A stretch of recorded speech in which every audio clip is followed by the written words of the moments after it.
Hello, and welcome to the Magic of Calvin and Hobbes, a fan celebration. My name is Ryan, and I am a self-proclaimed Calvin and Hobbes superfan and expert.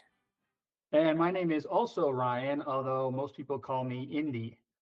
Hello, everyone. Welcome back to another episode. Today we'll be talking about Calvin's family vacations, mostly camping. We're creatively titling this episode Camping and Stuff because there will be other stuff as well, but it'll all be vacation-y or vacation adjacent. Family outings, mainly centered on camping, but also other things. That could have also been the title. Oh man, I can't believe I didn't think of that. So, Andy, before we jump in, we got a couple more listener emails. So, I just wanted to share those with you. So, our first one is from Michael, who says he discovered us while listening to the Common Descent podcast Oh, since we great. did the dinosaur episode with them. Nice. Yeah, and he says that he started with the episode about where Calvin lives. He enjoyed that and points out another clue about where Calvin lives. So, I think this Okay. is fun. He says that at least it's a clue that Calvin lives in Ohio because we said that Calvin and Hobbes say that when you die, you go to Pittsburgh, and maybe that's if you're bad. So Pittsburgh and Ohio, and specifically the University of Pittsburgh and Ohio State, had a major rivalry. In fact, the people at Pittsburgh had a phrase that was, "Oh, how I hate Ohio State." Oh, So, yikes. yeah. So, although Columbus isn't necessarily close to Cleveland, Columbus is where Ohio State is. Even though that's not all that close to Cleveland or Chagrin Falls, he thinks it's highly likely that Watterson, growing up in Ohio, would have known about that rivalry and participated in it by choosing Pittsburgh as the place that you go when you die if you're bad. Okay, yeah, that's an interesting factor there too. I wasn't aware of that, but Yeah, yeah, me I either. think that could also be a clue. Yeah, agreed. Yeah, so yeah, that's a lot of fun, Michael. Yeah. And he also says he did listen to the dinosaur episode and that was fun. So, we Great. had a great Yeah, time with everyone that. likes dinosaurs, so Yeah. all right. Yeah, glad to see you were getting some crossover appeal then. Yeah. And then we got one other email from John. And John just wanted to say that he is greatly enjoying the podcast and that it's something that's been needed for a long time. He also says he's a church history professor who dabbles in religion and pop culture studies, including comics. So he's done a couple of short pieces on some other strips. Oddly, he calls it an odd pairing of Dilbert and Achewood. I'm not familiar with Achewood or possibly Achewood. Hwood. Yeah, That but so I'll sounds have to look vaguely that one up. familiar, but yeah, I don't know if I can remember much about it. Yeah, but I'll have to look that one up. But Yeah, so he says he's completed the research for a similar article on Calvin and Hobbes, but never gotten around to writing it. So maybe our podcast is the sign that he should get back to it. I agree.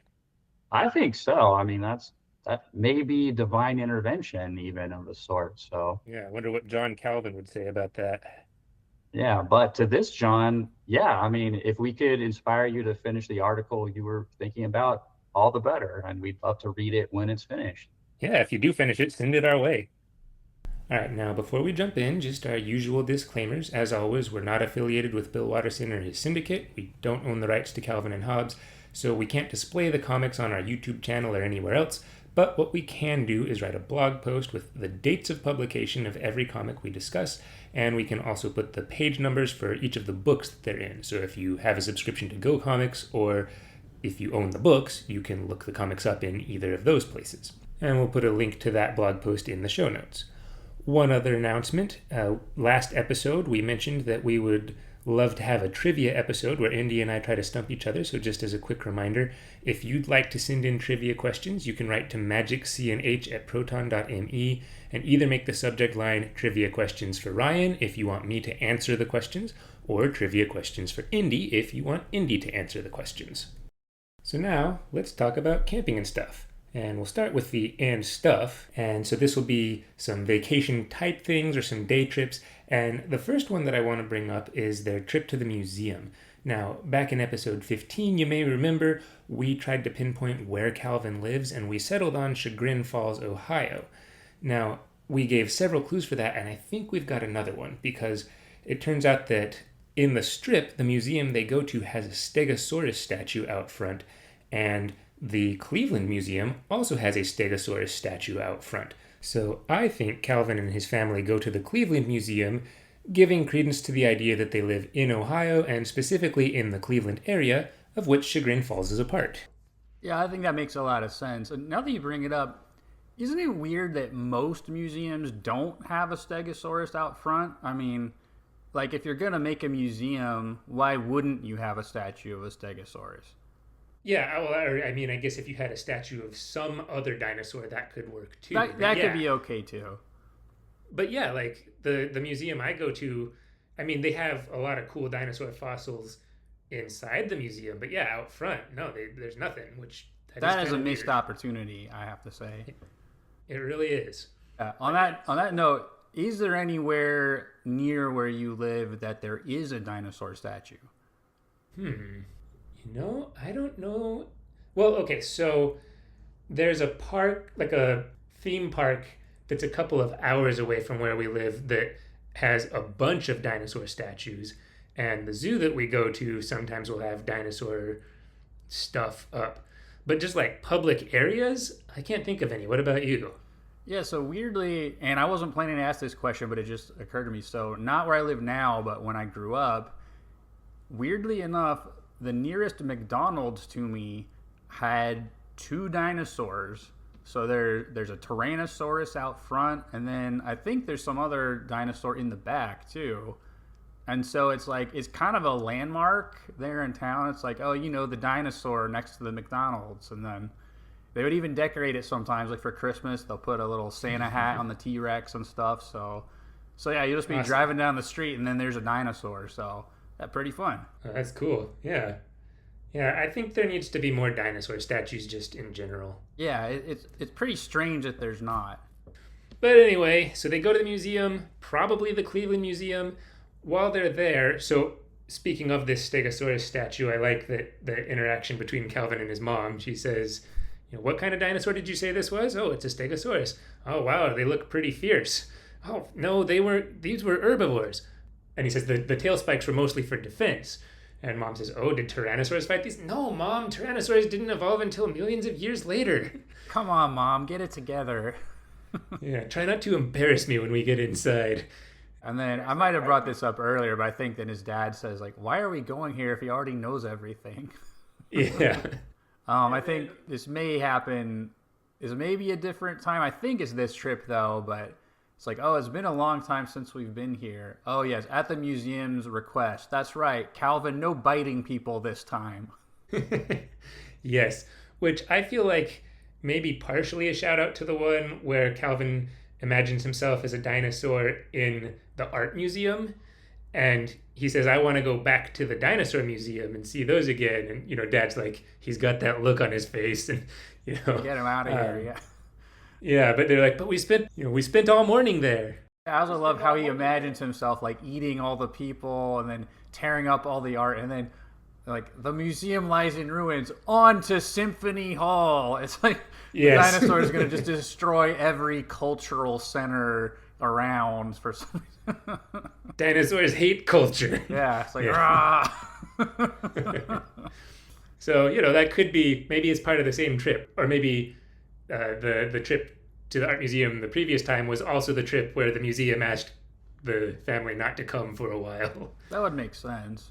I mean, and we know that this is something that Calvin imagines a lot. So it reminds me of this trip where he's just stomping around the house as a Tyrannosaurus, and his mom's like, oh, you're driving me crazy. And then he just bites her on the leg. Yes. And then I think it's like, oh, what was more fearsome than the Tyrannosaurus? His mother, or... Now we know. Yeah, or that might be actually the one where he goes, oh, how did the Tyrannosaurus go extinct? Now we know. It might be that one, actually. Yeah, that's what it is. You're right.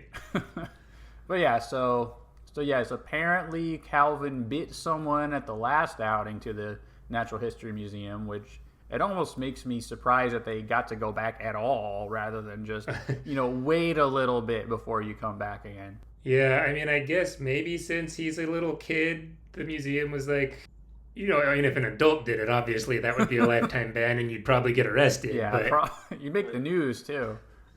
Yeah. But with a kid, maybe you can be a little more lenient. That's true. Speaking of biting things, at the museum, they see a statue of a saber-toothed tiger, they call it. And I'll just point out, there's not actually such thing as a saber-toothed tiger. They're not tigers, but that's just me being that guy, once again, as I am wont to do. So the more accurate name would be saber-toothed cat, and this is how I would get beat up if I were in school still. But well, actually, yeah. yeah. But listeners, if you want to call him saber-toothed tiger, that's fine. Calvin does, so I think it's fine. And Hobbes certainly takes offense when Calvin starts mocking the saber-toothed tiger. Oh, he probably talked like this. And if anyone needed a can open, they just put it under his mouth and bop him on the head. Yeah. Yes, and so Hobbes grabs Calvin by the collar and is lifting him up, and Calvin's like, but of course, all in all, they were clearly the pinnacle of evolution. To be fair, that was kind of mean. I mean... He was. Yeah. He was kind of being a jerk there. Well, and he's also like, this is an ancestor of yours, Hobbes. Yeah, that's true. And we've talked about before, like, how proud Hobbes is of being a tiger and about felines in general. So, yeah, we can see how that would be a trigger point for him. Right, so Calvin really should have known better, but... Yes. Sometimes you egg your friends on. And then, so they only spend a few strips at the museum. We don't know how long the actual trip was, but at the end, Calvin points out a gift shop and asks if he can get some toys, and Mom says, I don't know, Calvin, they're awfully expensive. And he's like, but Mom, it's all educational. You want me to learn, don't you? And boy, does that trick work. Yeah, that really works. So they, you see him, he's got his arms full of stuff. He's got like a Triceratops kind of hat on and a shirt now, and yeah, boy, that worked. I wonder if we could get some Batman junk this way. So. Yeah, and I mean, I don't know. Like, I don't see how the Triceratops hat or the poster or whatever is really educational, but okay, sure. Yeah, I mean, I guess thematically, it's in the group of things that are educational. Right. Yeah, I guess maybe she's thinking Calvin finds this inspiring to learn or something. That's true. Which, as we've seen, is actually the case. So. Well, yeah, he does like to learn about dinosaurs. So, there is something to that. Now, I feel like going to the museum and going to the zoo often go hand in hand. A lot of times where there's a museum, there's a zoo nearby, at least in my experience. I don't have like a map to back that up, but growing up in Colorado, there's the Denver Museum and the Denver Zoo, and those are real close to each other. And it seems like most places I go where there's a museum, there's a zoo not too far from there. And what's interesting? So a zoo is actually considered a type of museum. Like, we don't usually think of it that way. Like, if you hear museum, you're more likely to think of, say, art or maybe like fossils and things, but technically I think it's even short for like zoological museum. So it actually is considered a museum of living animals. Well, that makes sense. Yeah, I mean, usually if you just say museum, you think place where they're displaying stuff that doesn't move. Yeah. But yeah, it makes sense that a zoo would be a type of museum. And so Calvin's family goes to the zoo one time, and I'm going to assume it's probably the Cleveland Zoo. But wherever it is, I love this arc. So there's a lot of things that happen there. But while they're first of all, it starts with them at home, and Mom and Dad are talking about how Calvin's so excited, and let's go, Calvin. And then Calvin's in his room, and Hobbes is saying, where are they taking us? Oh, I don't know. Mom and Dad are always dragging us some dumb place. Great way to start the arc. I know, right? Well, it is kind of funny, too, because, parents' perceptions of what the kids are thinking versus the kids' perceptions, and it's like, of course, oh yeah, he's been talking about it all week. He's so excited. It's like, what are we talking about here? So, I don't know. Well, and I've seen that in my kids too, where they're clearly excited about something, and then it's time to go, and they're like, I don't want to, because they're doing whatever they're doing. But several funny things that happen in this. So they're looking at the crocodiles, and Calvin's like, does the zoo ever throw anyone in? Don't be ridiculous, Calvin. Of course not. And he's like, how soon till we go home? And then here's something that I think about. So I don't mean like throwing people in, but do you ever worry when you're at the zoo of people falling in? A little. So I don't know if I've had that one so much specifically, although there are videos of people in animal enclosures, and that's always terrifying. But what happens to me is when I'm at a zoo, or what definitely happened to me was when I was in grad school. I would take the bus to campus, and then I needed to walk to my building, and I had to cross some train tracks, and sometimes a train would be coming, and I would just find myself thinking, like, what if I stuck my hand under the, on the rails, or like, what if I just accidentally jumped in front of the train, just stupid irrational thoughts, like, why would I ever do that? But my brain goes, should I jump in front of the train? No, of course not. Well, but what if I did? What if we just tried it? No, so, Okay. and so similar thing at zoos, like, what if I just jumped into the crocodile enclosure? What would happen? You'd get eaten. Well, but maybe we could just try it. No,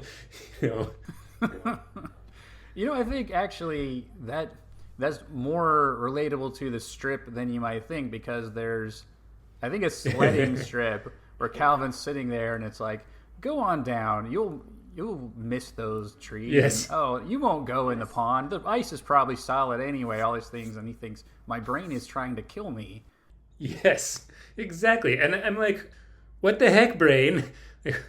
Yeah. Why are we even talking about this? But yeah, that seems like a very poor adaptation. Like, evolution got a little sidetracked with that kind of thing somehow. I don't know.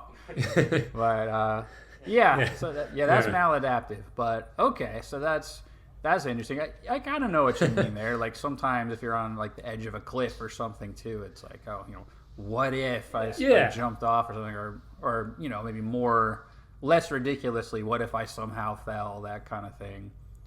But yeah, so when I'm in and I mean, I would never do anything like that. Like, right. That's good to hear. That would be and insane. Listeners, don't you do But anything my brain like is that still either. just like, but what if? Yeah. Yes, please don't.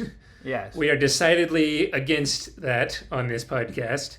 Yes, this podcast is But anti-hurling yourself into danger, especially fatal danger. Just unequivocally. Yes. But yeah, so I know for me, when I'm at a zoo or an aquarium or something, like, I don't know if it's just like weird paranoia or something, but I always get worried that someone's going to fall in, especially like little kids. So then I find myself being like, okay, so if a kid did fall in, what could I do to save them? And like the last time I was at the aquarium, it actually was a crocodile pit. And I'm like, okay, I could, if I like hop the railing here, I could maybe jump to that sort of ledge, and then I'm low enough that I could get down to where it is, and I'm like, I could try to grab the kid and throw them up somehow. And I probably wouldn't make it out. You never know. But anyway, I don't know. I don't know if it's just me, but I'm always like freaked out that something like that's gonna happen, and I better know how to leap into action if the moment comes. I'm glad your mind goes to how could I save someone. That's a better. Yeah. Instead of how could I throw myself in. Yeah. What would happen? You know perfectly well what would happen. Yeah, so fortunately Yes. it's never been put to the test. Yes, also that. Okay. But yeah, so the zoo never throws people into the crocodile pit, to Calvin's disappointment. Right. But then they go over and look at the monkeys, and Mom observes that zoos let us see how animals really live. And this is my favorite strip in this arc. Calvin then goes, wow, look what that monkey's doing. That's really gross, right in public, too. How come I'm not allowed to do that? And Look at the birds over here, Calvin. yes, it's one of those cases where Bill Watterson leaves the actual thing to your imagination, but you know exactly what's going on. I just love it. Yeah, I agree. It's funny. Like sometimes I imagine, I'm like, all right, so what was he actually seeing the monkey doing? And like you say, you can kind of imagine, kind of guess the kind of thing it probably is. Yeah. Yeah, I have a pretty confident guess, but I will not say it on this podcast. But so then Calvin and Hobbes are talking to each other, and Hobbes says he doesn't like zoos because he feels like the animals are always, they have nothing to do and they're always just laying around. And Calvin's like, well, that's pretty much all you do. So, touche, Calvin.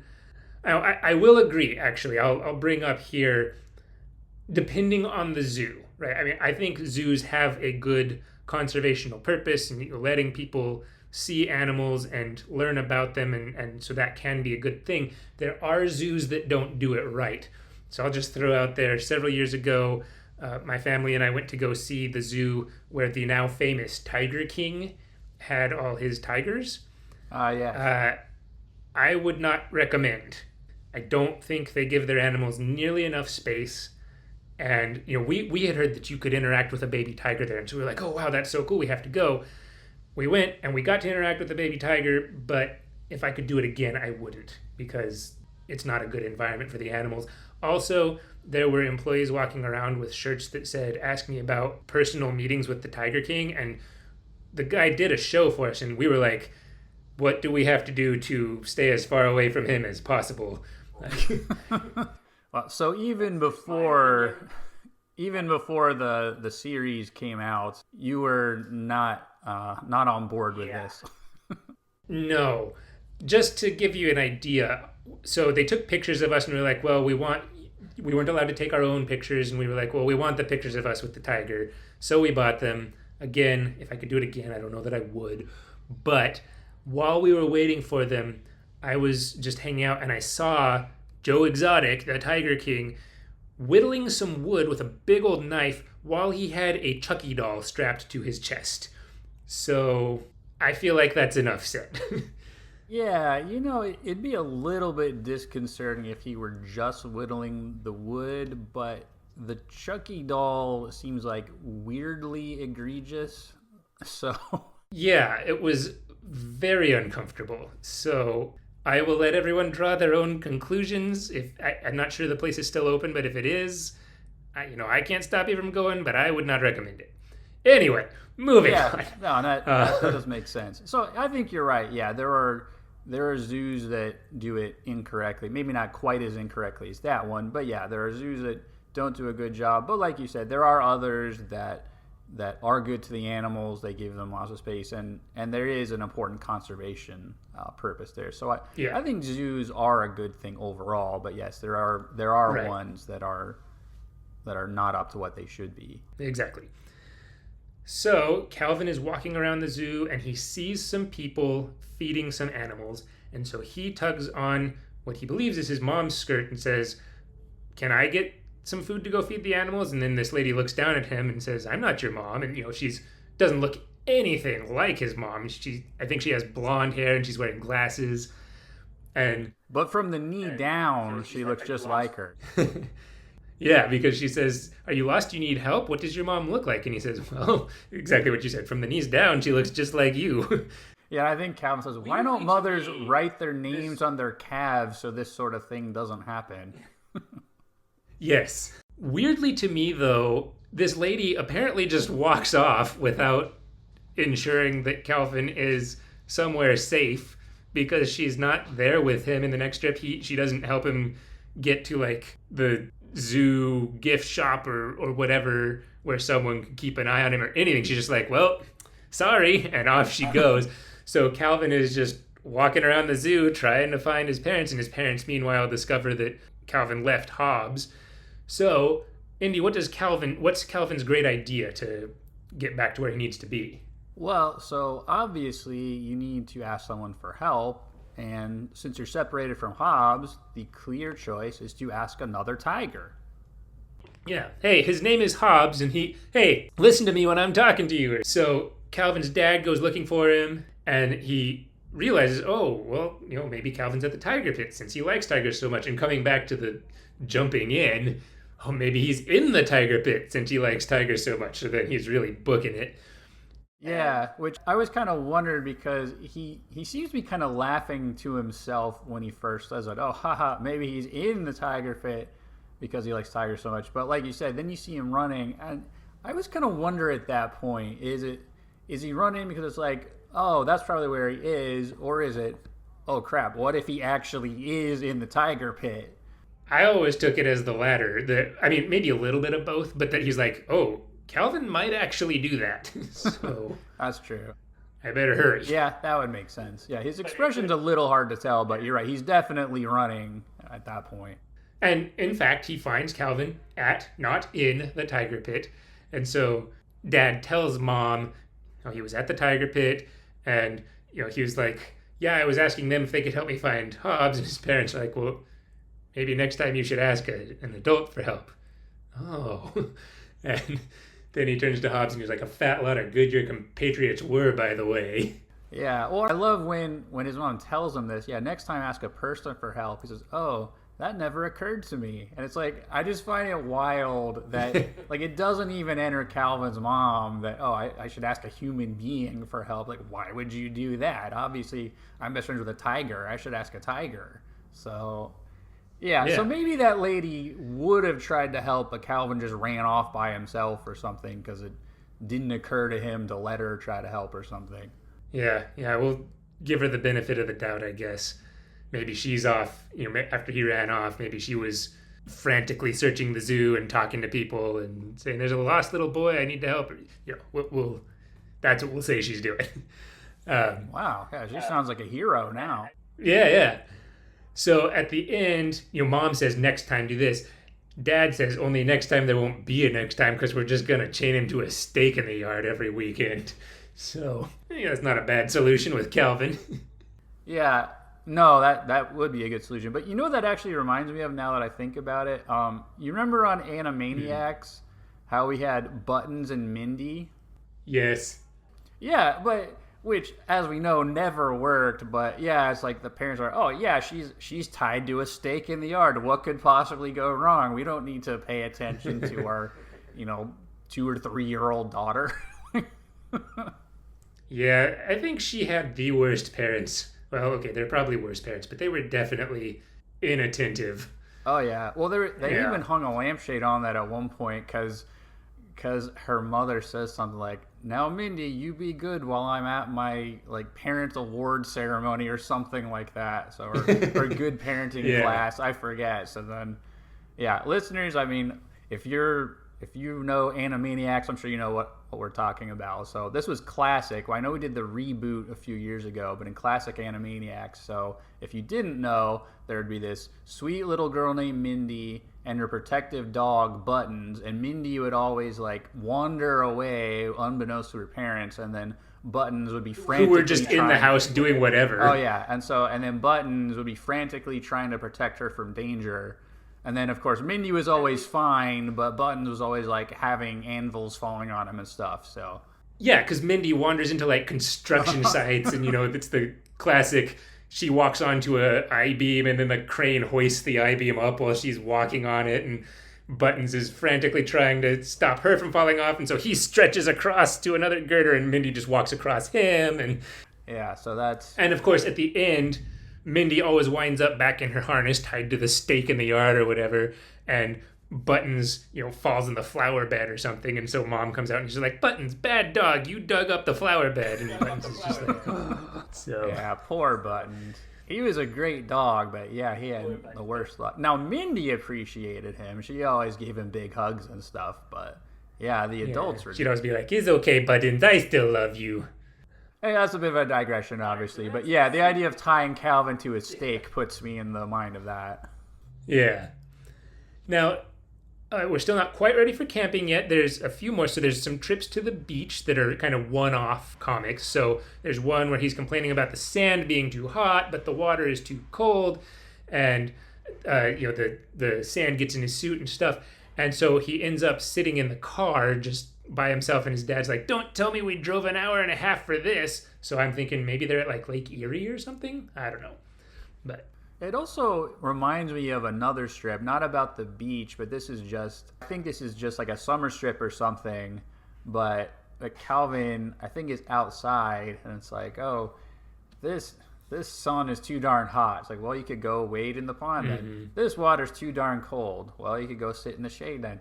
This shade is too darn dark. And then, Hobbes, exasperated at this point, is like, you could go sit in your room with the fan and lights on. And Calvin says, that's what I was doing until Mom threw me out here. Yes, very similar. And there's another similar one where Calvin is at the beach and Calvin is just constantly complaining, my legs are tired, I don't want to walk, I don't want to sit on the towel, this is boring, it's too hot, the water is too cold. And so finally they pack up and get in the car, and Calvin's like, "What, are we leaving already?" So. Which, again, I can kind of remember. I mean, not that I was necessarily like that as a kid, but I can kind of remember times where it's like, kids complain, but they're still kind of having a good time. It's like, oh, well, yeah, I know I was doing nothing but complain, but I was still enjoying running around. Like, what do you mean we're leaving? But I didn't want to go home. Yeah, just because I said how miserable I was doesn't mean I was trying to get out of here. Like, maybe that's kind of like you said, that when the kids want to go somewhere, but then they don't when the time comes, or it's kind of the inverse of that. Yeah, exactly. Well, yeah, because once you get somewhere, even if they were complaining about going, now they're there, they're doing their thing, they don't want to leave.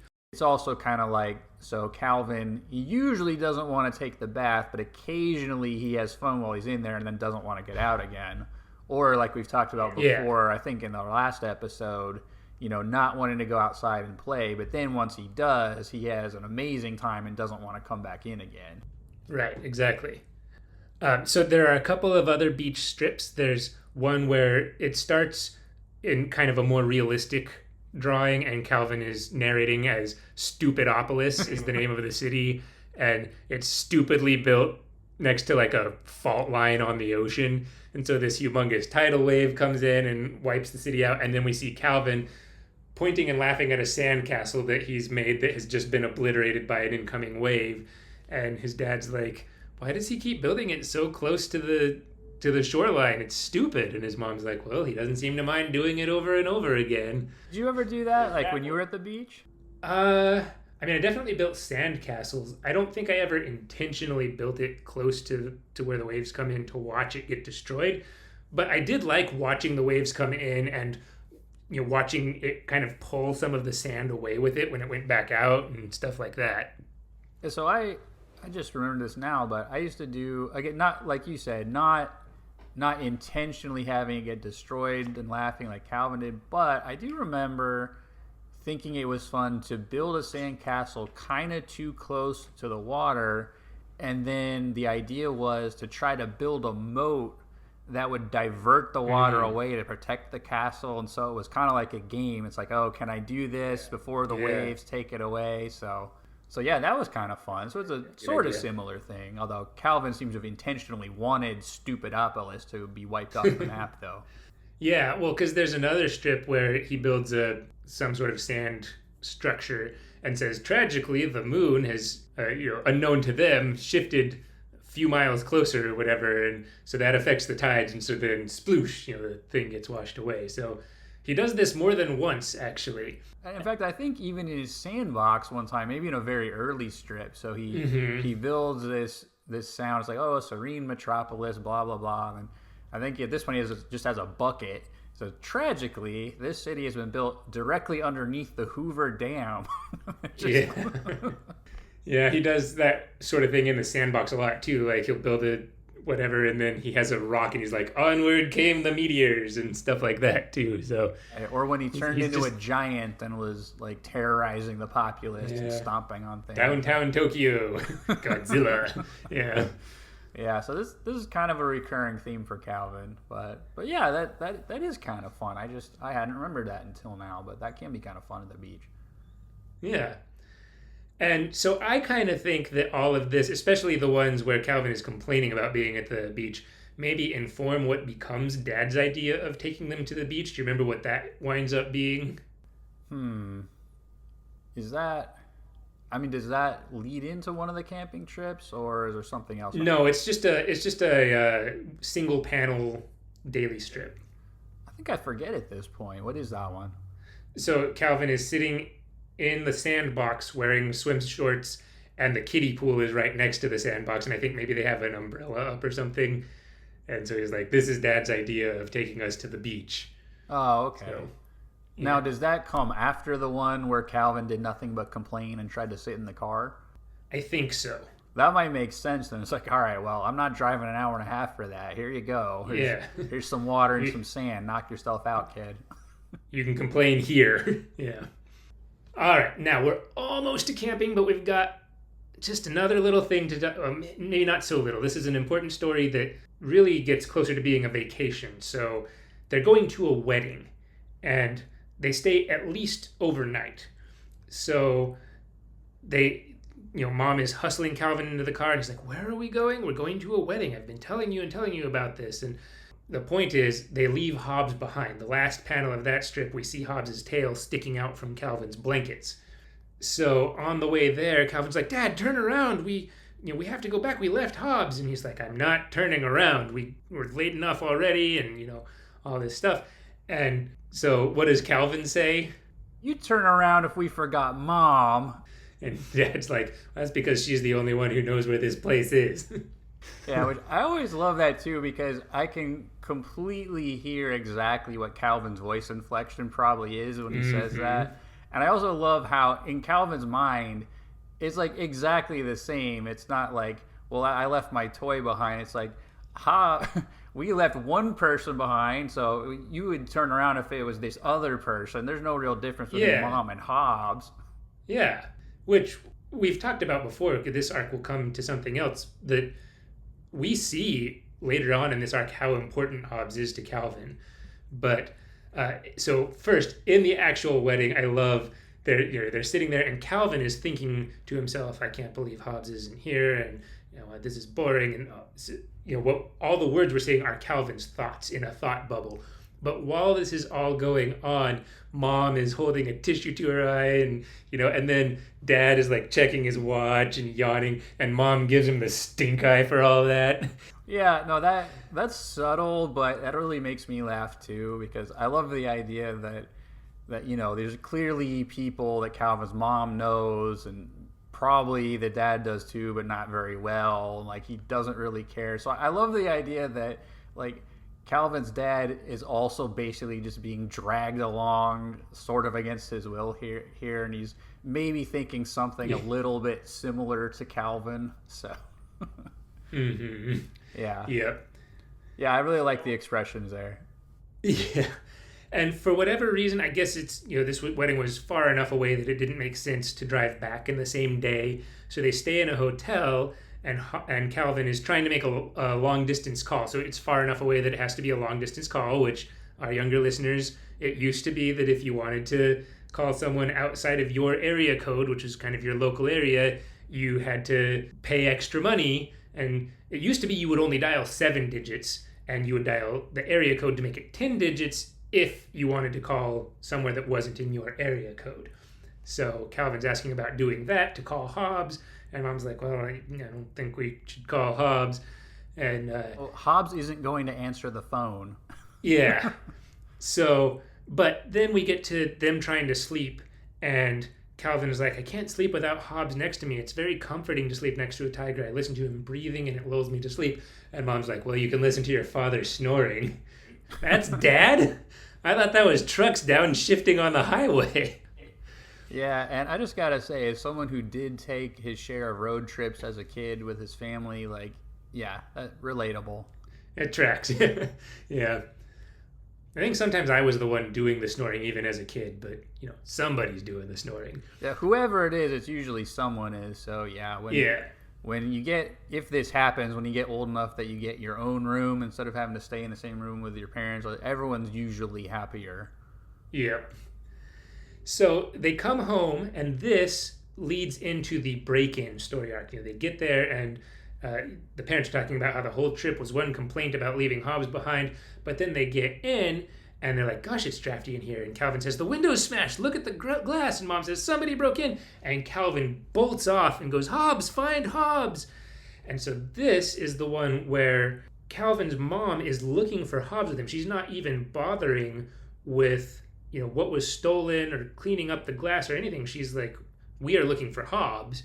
And Calvin's looking for Hobbes and says, Mom says no one would have taken him because he's not valuable. Well, I think he's valuable, and he's crying, and that one just gets me, right in the heartstrings every time.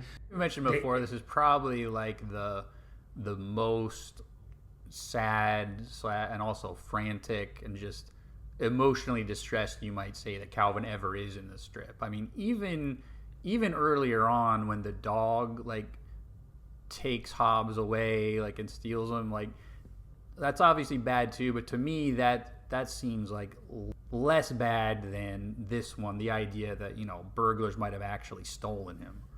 Yeah, well, and the way he draws Calvin sitting on the steps, just tears coming out of his eyes, he's got this just I don't know how else to say it other than his face is like crumpled. And I mean, he's just so sad. It's just like, oh, Calvin, you know? His whole body looks crumpled, if Yeah. you think that way. So he just nailed that drawing. But so they find Hobbes. Calvin is so excited. And to the parents' credit, I think it's the dad who says, it looks like someone says, we're a whole family again. And the other one says, such as it is, yes. And so, you know, and since the rest of that arc isn't really about the vacation, I won't worry about the rest of it really here. Suffice to say, you know, they deal with the break-in, the police come, the TV was stolen. It's a good arc, but we're now like 40-some minutes into this episode and we still haven't talked about camping. So let's talk about camping or things that are camping and stuff. So we've been dealing with stuff so far. Yes, I like stuff. So yeah, I guess we could have called it stuff and camping, but that might have sounded weird. Yeah, I feel like that would be burying the lead or something. Although, anyway, if nothing else, the word order would sound strange. Yes. So camping. Or things that are very much like camping. So first of all, Calvin is a Cub Scout. Well, yeah. I mean, we kind of are. We're just not doing the family trips yet because Calvin is a Cub Scout, and so he goes camping as a Cub Scout in the early strips. That gets abandoned after not too much time. But we've talked before about how that might kind of make sense even in strip. It's like, you know, you sign your kid up for something, you think he might like it, but he really doesn't, so he stops. So. Yeah, exactly. So there's one time they're in a tent, just Calvin and Hobbes, and Calvin says, do you believe in ghosts? Well, I assume it's Calvin. We don't actually see because they're inside the tent. But then in the final panel of that strip, they're both sitting up and, you know, the sun is rising and one of them is holding a bat and like they've just been up all night. There's one where the scoutmaster said to pitch the tent, and so Calvin threw it away. He thought that's what the scoutmaster meant. There's one where they're lugging a microwave around, and so Hobbes is like, you know, we're going to go roast marshmallows over the fire. Oh, great, we've been lugging this thing around for nothing. And now, you might ask, how would they plug it in? But there could be they have a solution for that. Yeah. Well, why don't you tell us? What's their solution? Well, so I don't think it's the same strip, but in another one, I think they say something like, oh, do you think boogeymen exist? Well, if they do, I'm sure this is where they live. And then near the end, they have like this row of lights set up illuminating everything around the tent. And they say, you're right, I'm glad we lugged a generator all this way. Yeah, so they could have used the microwave. And then one more as a scout. So they're walking out in the woods, and I just like this one. So, you know, he's like, you can see all the wildlife out here. I wonder what we'll see. Look, a tiger. And Hobbes goes, a tiger? Don't do that. Yeah, which also, I like this is a rare occasion where Calvin kind of gets one over on Hobbes a little. But I also think it's funny, too, because usually Hobbes kind of laments not running into other tigers. It's like, oh, tigers are so great. Wouldn't it be great if other tigers are around? Or when they talk about how tigers are an endangered species, is, oh, well, this explains why I don't meet many babes, that kind of thing. Yeah. So, yeah, but faced with this prospect of a tiger actually being there, he gets a little freaked out, which makes it a funny joke on him. Yeah. And then last camping strip that's not a family vacation. So backyard camping. Did you ever go backyard camping as a kid? Yeah, kind of. So we actually had, in my backyard, we had like a log cabin clubhouse. So fun. Yeah, so we would go out there. More, we would do that during the day, just like hang out there and do things. But sometimes either my sister or I would go out there and like have sleeping bags and sleep. Although I will say she did that more than I did, because there was one time I was doing that and I'm like, why am I out here when I have my bed in my room just 50 feet away or whatever? So I went back in. But yeah, so we did that a little bit. Yeah, I did. My parents sometimes let me set up a tent in the backyard. And I think what I discovered is it's really not that fun.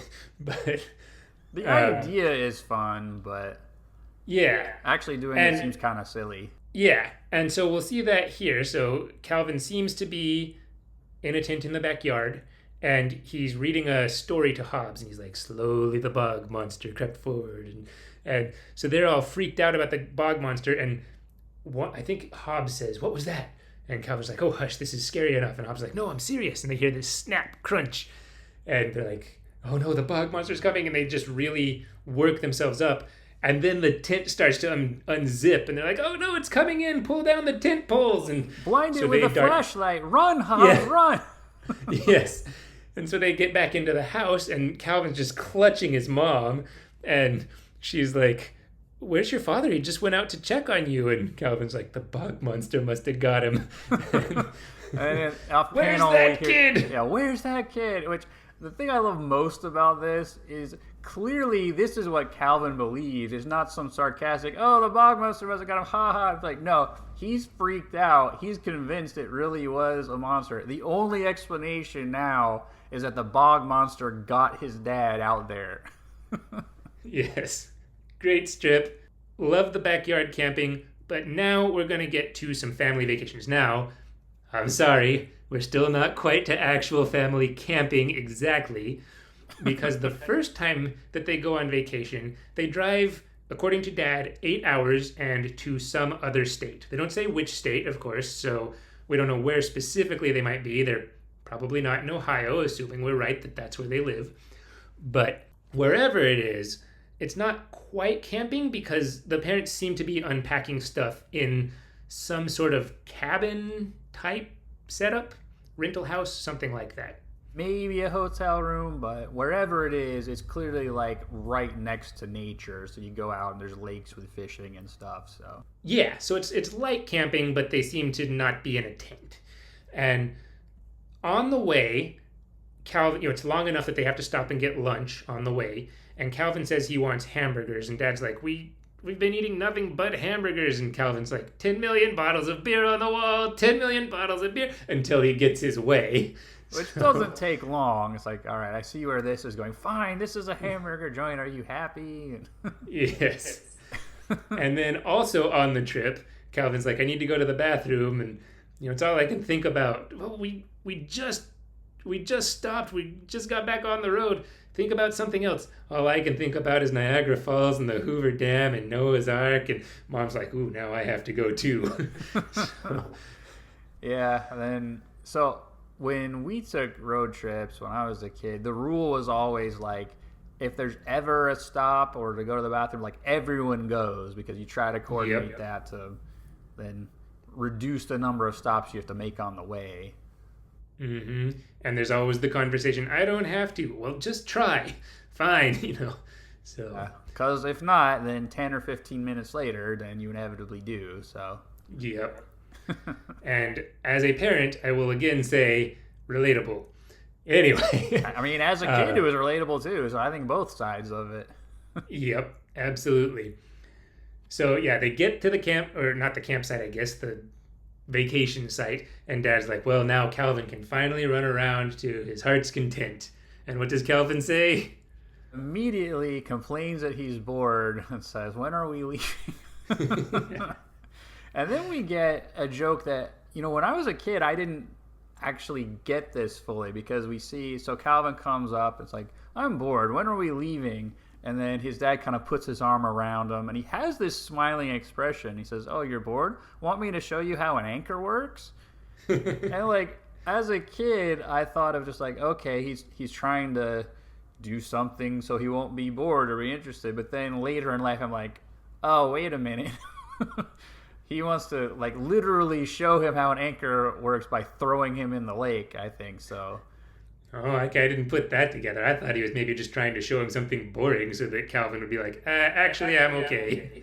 Oh, okay. So you were similar to me then, like not reading it that same way. Like, I mean, it could be, but yeah, now I kind of feel like it was sort of, I'm not sure what the word, not passive aggressive, but like I'm going to chuck you in the lake. Like trying to keep a lid on your frustration and anger. So. Yeah. But, I mean, so Dad does show Calvin, or try to show Calvin, some other stuff, because Calvin catches a fish. And good job, Calvin. Dad's like, yeah. And so Dad's like, oh, great, I'll show you how to clean it. And Calvin's like, what do you mean? You gotta cut it open and take out all the guts and stuff. And so then the last panel, Calvin's like, hey, pass me another of these great cheese sandwiches. No bones in these, right? So, Yeah, that's a great one. Yeah, I wonder if they just threw the fish back then because of how freaked out Calvin was, or. Yeah, that's what I always kind of assumed. And then Calvin and Hobbes are out on the lake in a little canoe, and Calvin's like, that must be the mast of a Spanish galleon. And Hobbes is like, that's a stick. And that's the dim outline of a whale under the water. It's a, I think that's a rock. Yeah. It's a rock, yeah. And Calvin's like, once again, just bored. I hate this place. When we're leaving, sort of thing. I don't remember the exact line, but. And then Calvin tries fishing another way using a bat to, so Hobbes is dangling Calvin from the fishing pole while Calvin is smacking the water with a bat. Like, I see one. So they are using the fishing pole to fish. They are. Manner of speaking. Well, and then Calvin uses the fishing pole more or less in the conventional way, except the hook catches on him, so he gets, he throws himself into the water and then walks out holding a fish. So he catches another fish that way. Yeah, so weirdly that works. And this is a small detail, but this may seem silly to say, but I like the expression on the fish's face too. Like, to me, it always looks like the fish is kind of giving like an exhausted expression. Like, I don't know. Again, a silly little thing, but it makes me laugh. Yeah, I guess I hadn't noticed that. I'll have to look the next time I read that one. And then there's one more that I'm not sure if it's part of this story or not, because I feel like there's a comic between Calvin catching the fish and this one where they seem to maybe be at home, but is it Calvin a Sunday and Hobbes, comic? What? Is it a Sunday comic? Yeah, it might be a Sunday comic, so it's hard to say, like, is this part of the arc or not? I would tend to think it is, but I can see why you're questioning it. Well, yeah, so they're cooking like hot dogs and they catch on fire, and so they smack them on the ground and stomp on them and stuff, and then like, I don't like food cooked out, do you? It all tastes the same. Yeah, and if that is part of the arc, it just kind of fizzles there. Yeah, which is weird because on that note, like, we never see them coming back from that trip or like packing up or the trip ending. It's just in the next strip after that, it's just, well, they're back home again doing home things. So yeah, I think it may be one where Calvin is playing baseball and he hit the ball into the gutter, if I'm remembering right. Okay. Like, yeah, they're just home again. Yeah, but so that kind of stands out. It's a little odd, actually. Yeah. But with that said, now we're ready to get to, now that we've been recording for almost an hour, we're ready to get to the actual family camping trips in a tent and everything. Yay. Woo! So I find it interesting that they go multiple times over the strip's run. It kind of gives us some, as Doctor Who might say, some wibbly-wobbly, timey-wimey stuff, which we'll get to in a bit.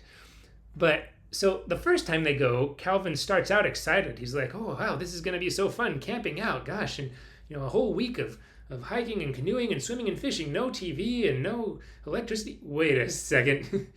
This sounds suspiciously like one of Dad's plans to build my character. But he's still excited in the car. He's still like, wow, this is going to be a fun vacation, A whole week of all these things. And then Mom is like, a whole week without a newspaper or a pot of real coffee. And Calvin's like, doesn't Mom like camping? And Dad says, oh, Mom was up a little too late packing last night. Which might be true. So it could be. Yeah, so probably not the whole story, but yeah. Yeah. So I wanted to ask, Indy, do you like camping? So I didn't do it very much as a kid. I guess probably not so much. I mean, you kind of guess. So like a story I told before, where even out in the cabin in the backyard, it's like, why am I here when I could just be in my bed? So yeah, I'm not super into camping. I mean, kind of like Calvin, I like hiking and seeing nature and that kind of thing. So, but I don't know about camping per se. Yeah, I'm kind of the same way. Like, when I was a kid, we did go camping some. I grew up close to the mountains, and so we would go there, not like all the time. We weren't super gung-ho about it, but we would go sometimes.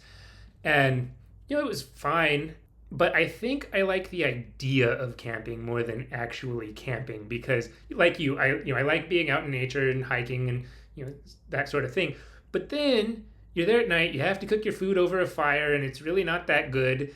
And you have to sleep in a tent on the hard ground, and there's bugs, and is just not as fun as it seems like it might be on paper, in my opinion. Yeah.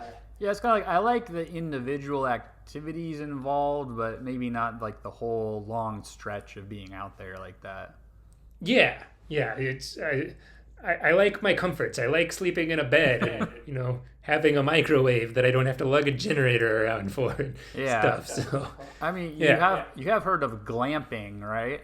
Yes, and I don't want to spend that sort of money on a RV or whatever. So, No, but like maybe something in between there, like, well, maybe like the first trip we talked about where you go and, Yeah, you are in a cabin could cabin be or okay. whatever, but then you can go out to the lake or whatever. That could be fun. yeah, if the cabin has electricity and the beds aren't terrible, maybe that could work. But yeah, All right, actual so to any camping. of our listeners who are like avid campers or outdoorsmen, like, well, sorry, but we're glad you have fun with that.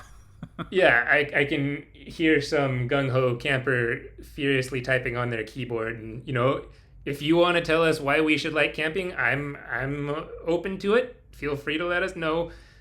In my experience, hadn't been my thing. If you like it, I am, and I say this genuinely, I am glad you like it. Yes, me too. And just- like we were saying, like yeah. I love nature. I like going out and seeing animals, birds, and things like that. Yeah, So, yeah. yeah, all the individual parts of it are fun. Yeah. But coming back to the story, they get to the campsite, which is accessible by canoe. I'm going to hazard a guess. So I looked up, there's an island in Lake Erie. It's called Kelly State Park. Huh. Kelly Island State Park. I think maybe that's where they go. But, that's a complete guess. There's absolutely zero evidence to back that up other than it's on an island in a lake. Near Ohio. Yeah. No, So that seems reasonable. maybe, but wherever it is, it's accessible by canoe. It doesn't seem to be the same place they stayed in the cabin or whatever it was, but it's hard to say. It could be. I don't know. Yeah, I mean, it's possible that you would have the same site with both cabin rentals and tent campgrounds. So, I mean, I could Sure. imagine something like that. But I do agree it seems like it's probably somewhere different. Well, and it seems really isolated. Like I'm hesitant to even say Kelly Island State Park because that seems like a place that a lot of people probably go. It seems like maybe Dad knows some remote island that most people don't go to or something. Yeah, I always so- got the impression that they were probably the only ones there. It wasn't like, oh yeah, other families are a couple hundred yards Yeah. away. That never seemed to be the case. Yeah. Okay, so they get there, and as soon as they get to shore, boom! Thunder cracks and it starts raining, just downpour. Actually, doesn't the rain start before they get to shore, like while they're in the canoe? No, you're right. It does because Mom's like, or Dad's like, dear, you're back paddling, and Mom's like, we are turning around and finding a hotel. So yeah, you're But absolutely they right. don't, so Dad prevails there. They do get to the island. Yeah. And so they get there, and Dad's like, don't worry, gang, I packed storm gear. These ponchos are great. And he lists off all these features about them, and Calvin's like, great, Dad, it's awesome that we won't get any wetter than we already are. And they're all just completely soaked. And meanwhile, Dad's rooting through a duffel bag and is like, zinc oxide, thongs, which I assume he means the sandals, not the other kind of thong, but Yeah. either way. It's hard to imagine either of Calvin's parents wearing the other kind, especially his dad. Yeah. Yeah, and then I mean I don't know about you, but that was terminology I had to get used to growing up because I think when I was a kid, when I would hear people talk about thongs, yeah, they meant sandals, like thong flip flops or something, and then when I was a little older and actually we had moved at that point, then people meant something very different talking about thongs. So that was a little bit of a learning curve for me at first. Yeah. By the way, when I first read that as a kid, I read it as tongs. Oh. And I didn't really think anything of it. I was just like, yeah, okay, zinc oxide, tongs, none of those would be helpful when it's raining. But Well, and that would also make sense. You figure you're outside. You yeah, you tongs to cooking move hot the dogs or food. whatever. Yeah. Yeah, that's reasonable. Yeah. You know what? So that could actually be a typo. Maybe it really was tongs.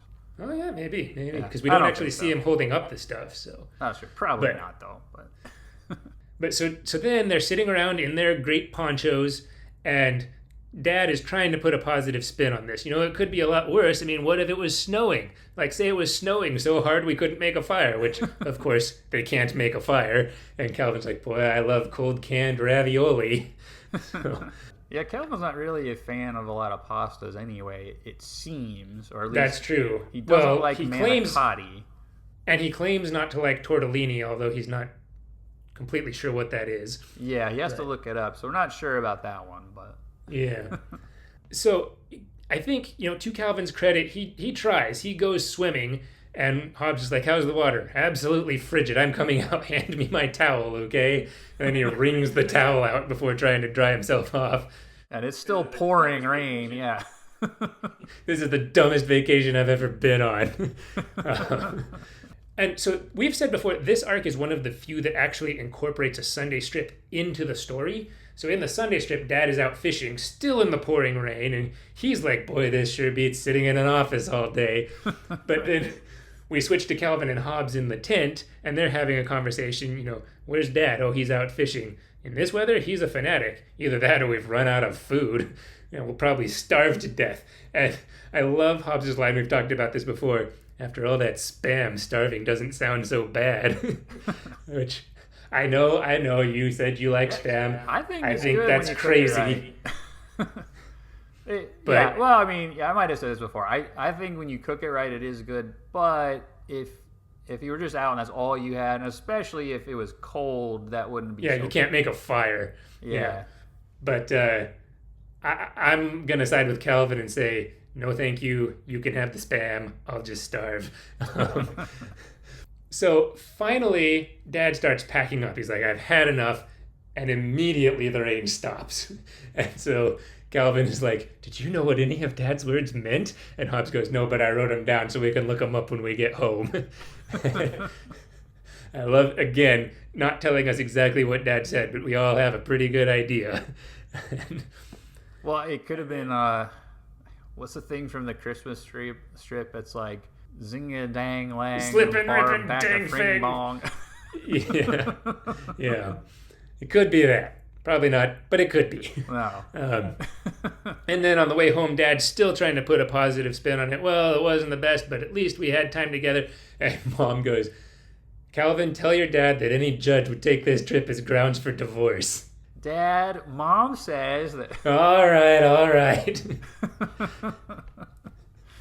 I love it. Yeah, I love Calvin, how the delight on Calvin's face as he's saying that too. Yes. Got a big old smile. Yeah.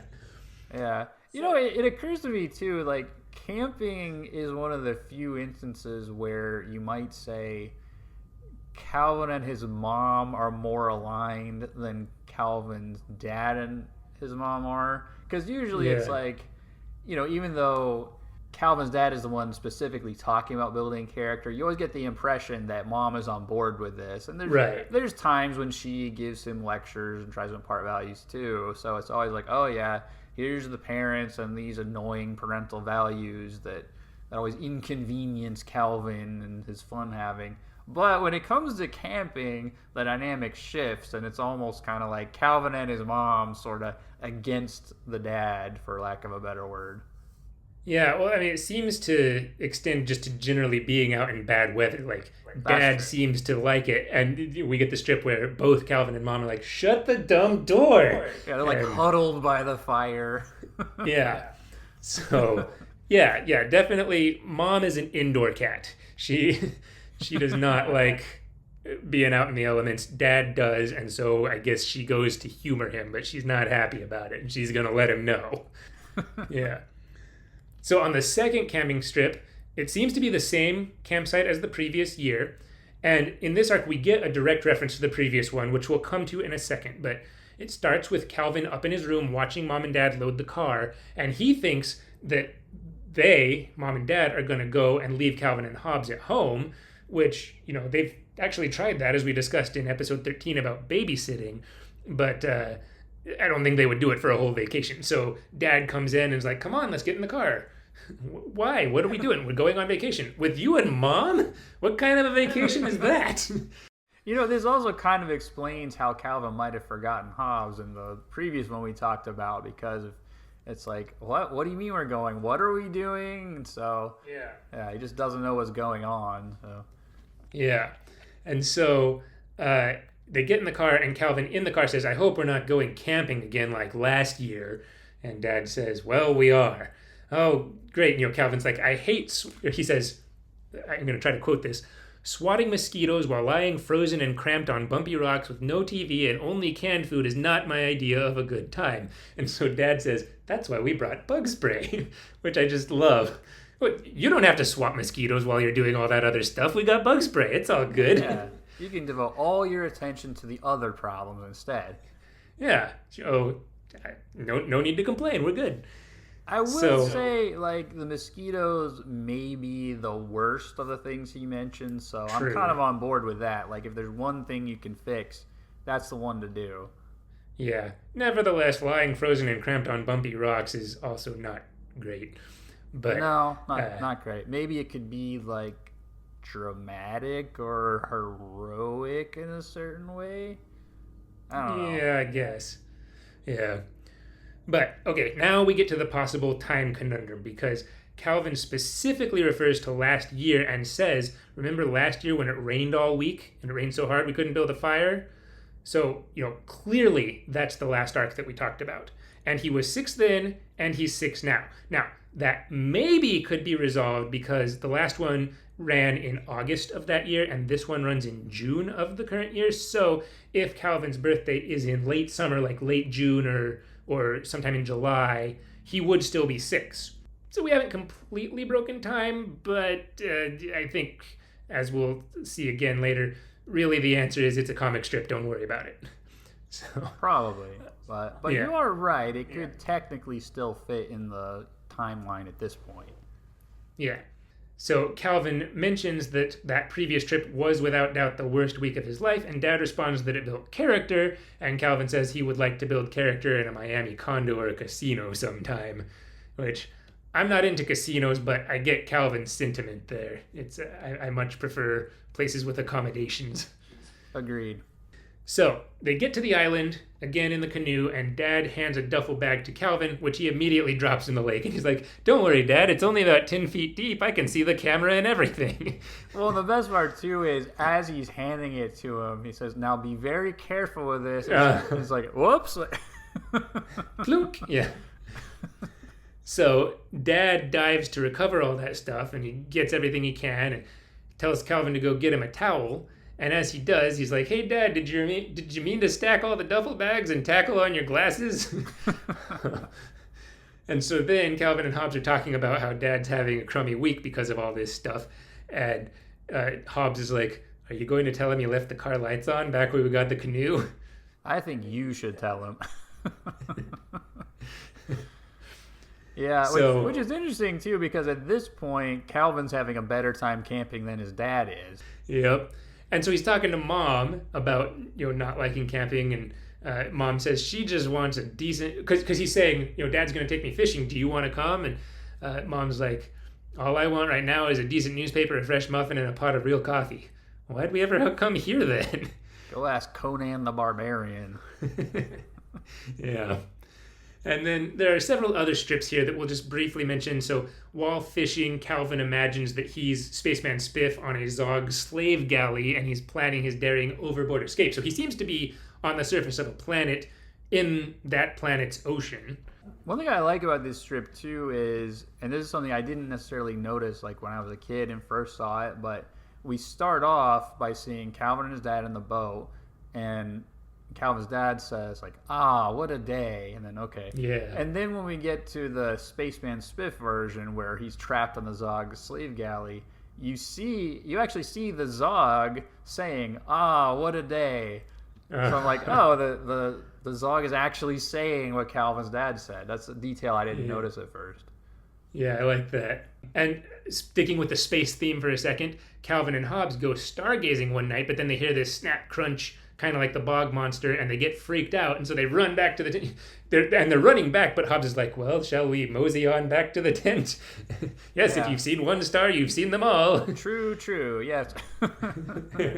And then there's one where Calvin seems to actually be having kind of a good time. He's wading into the water in his swimsuit, and he's like, Mom, look, the water's up to my ankles. Now it's up to my knees. Mom, look how deep the water is. And Mom is reading her book, and she's like, I'm enthralled, Calvin. You're not even looking. Which so I like that one. Oh, yeah. And that's kind of relatable, too. I mean, Mm-hmm. maybe not just for wading in particular, but things like, the child's, very excited about what, oh, look. It's like, yeah, that's fascinating. Wanting you to watch.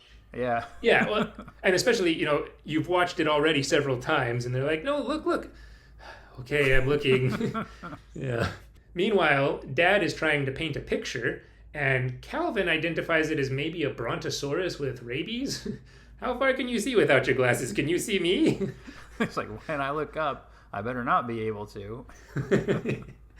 And so then Calvin goes back to Mom, and he's like, Dad's complaining because blah, blah, blah. And it's not my fault he can't paint a picture. It's not my fault he broke his glasses. And so Mom is like, Calvin, I'm trying to read.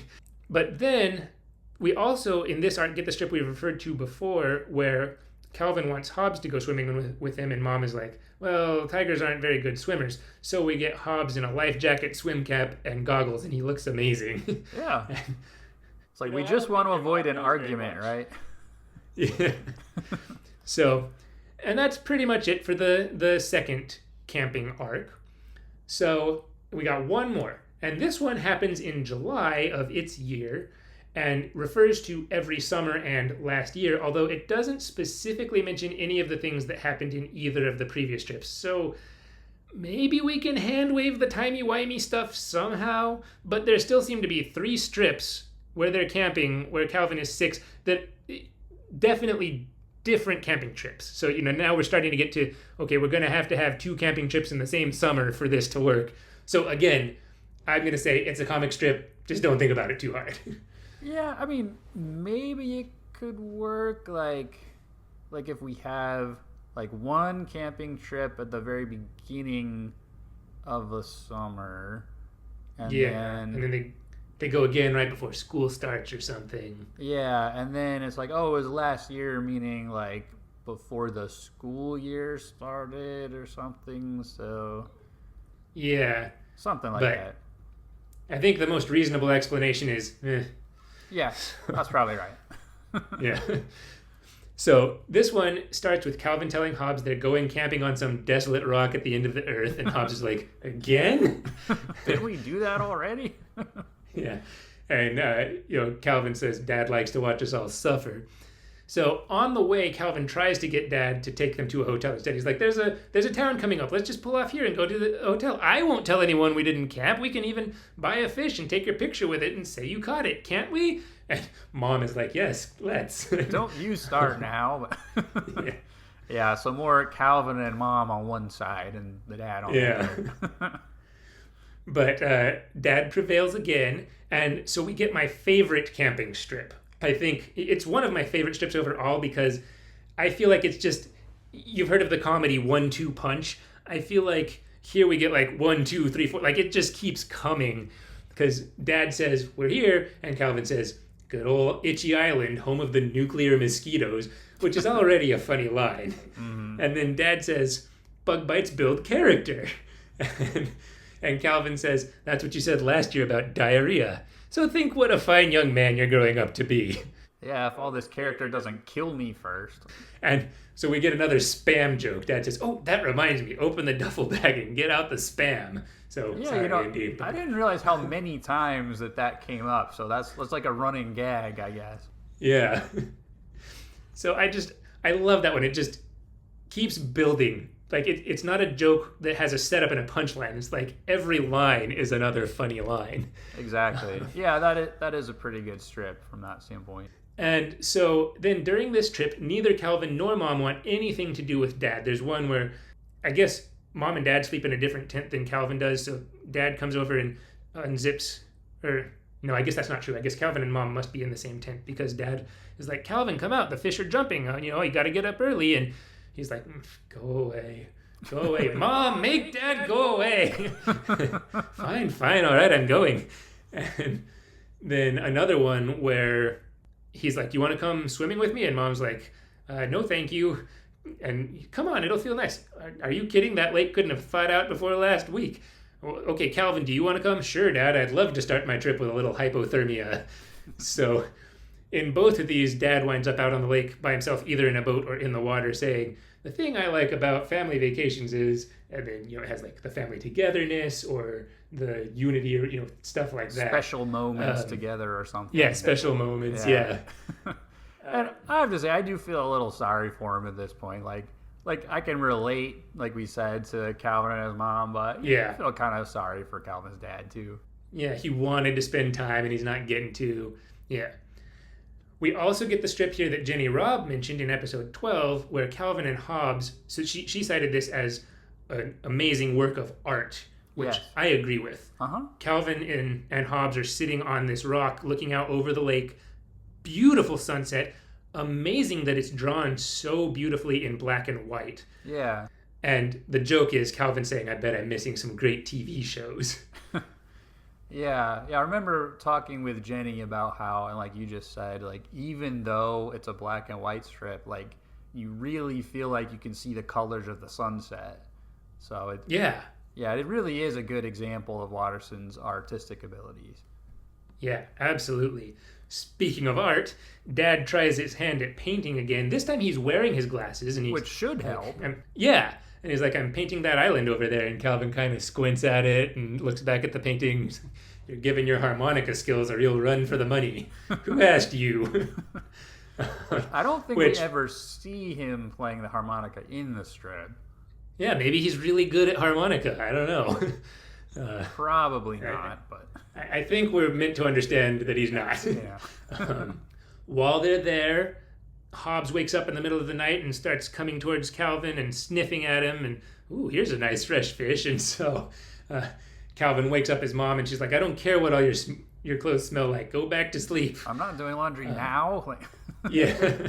Yeah, I like Calvin's expression as is going on, too, because he has this almost like accusatory expression or something. He's holding the flashlight.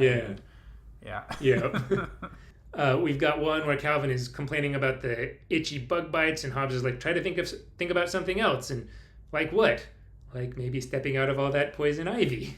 I hate this place. Yeah. So on that note, can you think of another time where Hobbes identifies a poison plant that Calvin is touching? Yeah, I believe, I forget exactly the setup for it, but Calvin's complaining about, it's probably when he has to do the leaf collection. So he's complaining about how this is such useless knowledge, and I think Hobbes says, I believe that's poison sumac you're holding. Yes. Yep, you got it. Good job. Thank you. Yeah, Hobbes has a better grasp on the utility of knowing this sort of thing than Calvin does. Yeah, and clearly he can apply it. He knows poison ivy and poison sumac, which I definitely wouldn't know poison sumac. I have no idea what that one looks like. That's true. I think where I used to live when I was young, there was poison ivy around that we had to be careful of. But well, we should check whether Ohio has poison ivy and poison sumac. That's true. Yeah, but it probably does. But so Dad finally tries to take a picture of the group. He's like, okay, gang, smile. And Mom's like, don't take a picture of me. I haven't had a shower in days, and all this reasons why she doesn't feel photogenic. And he's like, come on, it'll help us remember this trip. And Calvin's like, I don't want to remember this trip. I've been trying to forget it ever since we got here. I love Dad's line as he's walking off. He has the just angriest expression on his face. I mean, he's not like, it's not like a cloud over his head, and his eyes aren't like scrunched up or anything, but he's just got this great expression. And he's like, the next time I see one of those smarmy Kodak commercials, I'm going to put an axe through the TV. And the first time I read that, I just giggled for a long time. Oh, for sure. I mean, it's like we were saying a second ago, kind of feeling sorry for him, even though we can understand the other perspective too. But yeah, but I love that line, smarmy Kodak commercials. Yeah, which I wonder how many of certainly our younger listeners would actually get that reference today, because I'm pretty sure, I mean, I guess Kodak's still around, but we certainly don't have those commercials like we used to. Yeah, the commercials were, make it a Kodak moment, or it's a Kodak moment. It's a Kodak moment, yeah, you got to take a picture of this. So finally they get home, or rather they go home, and Calvin's dad is like something like, at least we made good memories here, or something like that. And then Calvin walks by and makes this sarcastic comment about, boy, I can't wait to get in the car and crank up the AC and some tunes, shake a leg, huh? And Dad says, I'm going to have my DNA tested someday to see if he's really my kid. And Mom says, take my word for it, which, she would know. She would know. So that's the last camping trip, which is in 1989. And I find that interesting because the strip ran until 1995. And camping feels like a pretty big theme, but we really don't get any more camping trips after that. Yeah. And there is one more reference, I think, towards the end of the strip where Calvin is talking about how it's so cold in the house. Can't we turn up I might be getting that mixed up, but he's complaining about something and maybe wanting to go on a nice vacation. And his dad says, well, vacation is all a matter of perspective. We spend our summers, every summer we go camping in miserable conditions, basically. And so by comparison, your whole life is a vacation. That's right. And then we see Calvin just go outside, kind of yell to the sky, help! Yeah. And I think that's the last reference to camping. But it also reminds me of a strip where Calvin is complaining about how cold it is in the house. So it's this one where then Calvin's dad shoos him outside and says, let me show you something. Come outside. What? What's outside? And he shuts the door on Calvin. In a few minutes, you can come in and the house will seem nice and warm. I'm telling the newspapers about you, Dad. Yeah, which, I mean, if it's a few minutes, I guess that's okay, but that is a little mean. Yeah, but he is right. I mean, by comparison, then, it's like, oh, okay, well, that certainly helped. Yeah. And, I mean, yeah, it would definitely feel warmer. Yeah. Yeah, I think you're right, though. So it's interesting how significant camping and things like that seems for, like, the first half of the strip's life. And then other than that reference you just mentioned, it's a matter of perspective, we don't really get it after that. Yeah. I mean, maybe... So I guess, Watterson's interest shifted. I mean, not too long after that, he got the new Sunday format, and so I think a lot of it was his interest shifting to that. But it wasn't immediately. There were a couple years before he got the new format, so I don't know. I guess he just didn't have any more camping stories. Yeah, I mean, he might have thought that the camping related material he'd mainly gotten to the end of, or it wouldn't have seemed like good grounds for new jokes or something, so that could be why. Yeah, maybe he was worried he'd be recycling old material and he didn't want to do that or something. Yeah. Or maybe it's the whole time paradox thing. It's like, well, I think we can fit in 3 summers in 1 year, but maybe not 4, so. Yeah, that's probably what it was. So that's it for camping, listeners. If you like camping and you think we're crazy for not liking camping, you can let us know. You can let us know what your favorite camping strip is. You can let us know anything else. We always love to hear from you. You can email us at magiccandh@proton.me. That's magiccandh@proton.me. And as always, there will be a link in the show notes you can click if you want to just do that. And remember, this is a completely free and completely ad-free podcast. So all you have to do is just sign on with us and no strings attached. Have fun talking about Calvin and Hobbes. Absolutely. We love Calvin and Hobbes, even if we don't love camping, but we do love exploring. So let's go exploring. You've been listening to The Magic of Calvin and Hobbes, a fan celebration. We'll be releasing 40 episodes all throughout the year, from November 18th, 2025 to November 18th, 2026, to celebrate the 40th anniversary. Our intro and outro music is Tchaikovsky's 1812 Overture, referenced in the Calvin and Hobbes strip published on October 8, 1986. This rendition was performed by the Skidmore College Orchestra and made available under a Creative Commons license on museopen.com. We hope you'll join us next episode for more fun.